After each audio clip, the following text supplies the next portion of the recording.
Il nous semblait intéressant de faire le point aujourd'hui puisque nous sommes occupés actuellement à couler la dalle du rez-de-chaussée.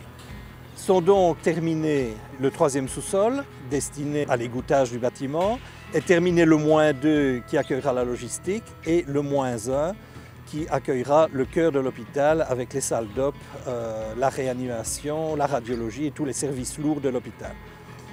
On a environ coulé 40 000 m² de surface plancher sur les 120 000 que nous devrons couler in fine. Quelques chiffres pour illustrer le gigantisme du chantier. Chaque jour, celui-ci est approvisionné par 25 tonnes d'acier. On coule environ 1000 m³ de béton par semaine et on réalise une surface plancher de l'ordre de 2250 m² par semaine. Nous aurons l'occasion de voir la route logistique destinée à desservir la stérilisation, les ateliers, la morgue, etc. qui passe sous le bâtiment et qui réalise la jonction entre Delta Est et Delta Ouest. Nous aurons l'occasion aussi de voir le pontage du chemin de fer.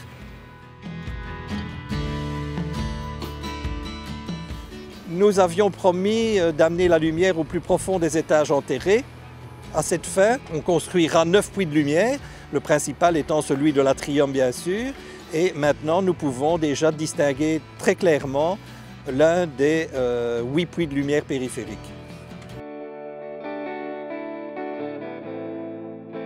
Vous voyez que se met en place derrière moi une 5e grue destinée à la construction de la Powerhouse, littéralement la maison de la puissance. C'est dans cette Powerhouse que seront placées la chaufferie principale équipée de chaudières et de cogénération, ainsi que l'arrivée haute tension pour alimenter l'hôpital en électricité. Nous sommes ici dans le hall ascenseur monte-malade et derrière moi vous apercevez 3 monte-malades qui serviront donc à desservir les étages inférieurs et supérieurs, à la fois utilisés pour les lits et utilisés pour la logistique. Nous avons 4 séries de 3 ascenseurs qui sont situés aux 4 coins cardinaux de l'hôpital.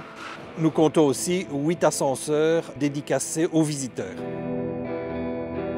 Alors le futur des travaux, vous avez vu, nous sommes quasi à la fin de la dalle du rez-de-chaussée. Maintenant que les infrastructures inférieures sont construites, nous allons voir sortir de terre le cylindre du rez-de-chaussée et du premier étage des consultations sur lequel par la suite seront posés les étages d'hospitalisation en double H.